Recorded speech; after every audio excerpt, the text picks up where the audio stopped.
Si, en tant que ministre de la Justice, je mesure toujours l'importance des travaux du CNT, je dois avouer que l'invitation qui m'est faite aujourd'hui revêt un caractère tout particulier.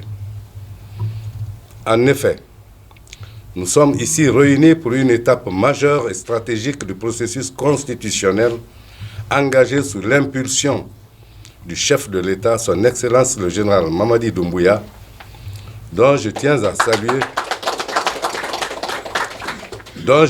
saluer la clairvoyance et la volonté ferme de doter la Guinée d'une constitution fondamentalement différente des précédentes, non seulement dans sa genèse, mais aussi dans sa portée et son essence profonde. Une constitution d'un nouveau genre, une garantie de stabilité.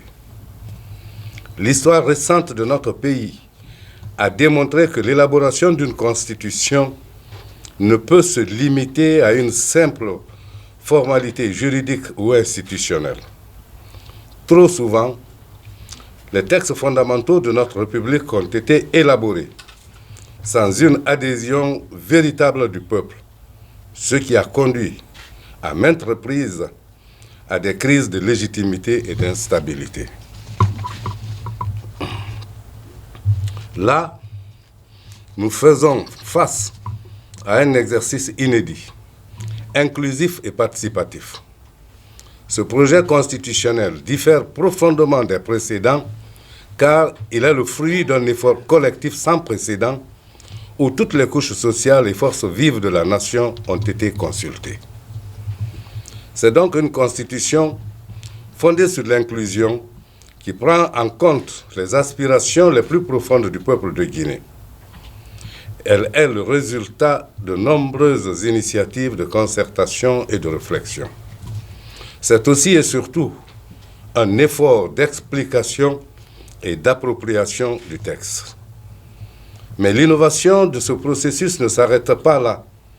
Après l'adoption de l'avant-projet, un immense travail de vulgarisation a été mené pour permettre à chaque Guinéenne et à chaque Guinéen de comprendre la portée de cette constitution.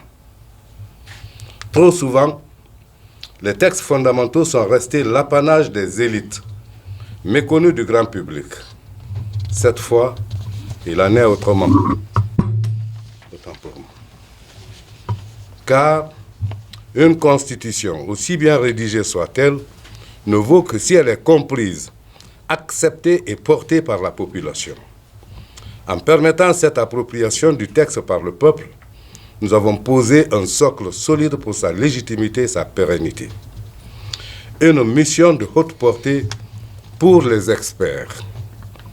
Mesdames et messieurs, éminents experts, vous voici aujourd'hui investis d'une mission des plus nobles et des plus exigeantes. Il vous appartient désormais de parachever cette grande œuvre nationale et de faire en sorte que le texte final soit à la hauteur des espoirs et des ambitions de notre peuple. Votre travail n'est pas simplement technique, il est aussi historique, car à travers cette mission, c'est une page de notre fondation que vous allez écrire. Vous portez une immense responsabilité, mais je n'ai aucun doute sur votre capacité à mener cette tâche avec rigueur, impartialité et engagement patriotique.